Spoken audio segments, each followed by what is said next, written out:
Clay is part of our family. It's something that we do every day. It's part of my tradition, my culture. It's my therapy where I can lose myself in the clay and be in my own little world.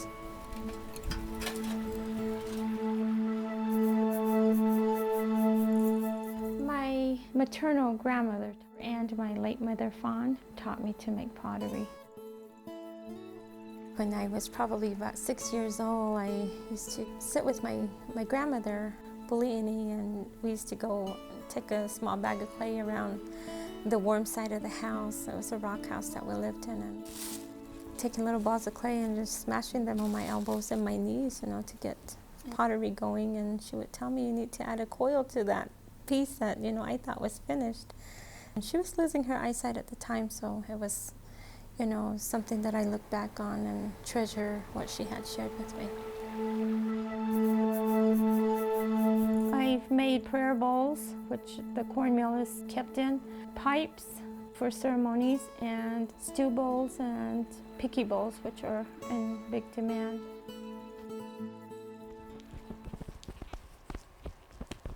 Clay I gather from a local clay pit. I like to strain my own clay, process the whole thing myself, so that way I know exactly how much sand is in there. And sometimes we don't have much luck. If you buy it from someone else, it might have too much sand where there will be surface cracks when you polish, or sometimes it doesn't hold the shape, or it'll go flat while you're trying to shape a bowl. Sometimes it takes me about 2 or 3 days for the larger pieces to dry completely, all the way to the very bottom, before you can start sanding. I have sandstone for the rough sanding, and then I use like screen or sandpaper for the fine sanding.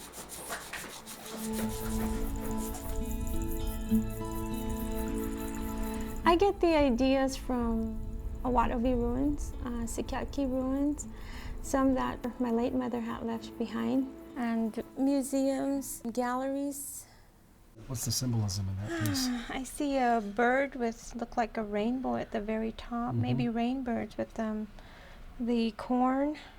I did get to visit Arizona State Museum vault of pottery. Redware, I like that redware. It's kind of like a library where you can go back and do research and look back on what your ancestors did, you know, looking at their designs and, you know, the thoughts that went through their minds and what the purpose of the piece was.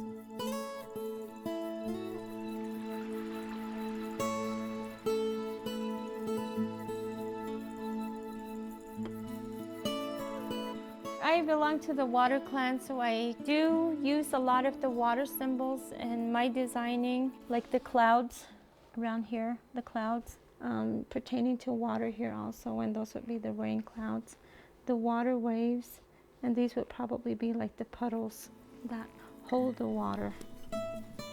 Thunderbirds, rainbows, turtle designs, anything pertaining to water is pretty much what I stick to.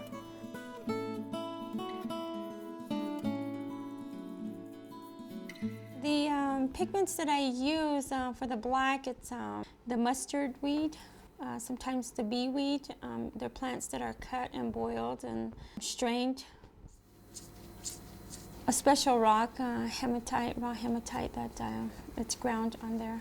And then I use yucca brush to apply my black pigment onto the pottery.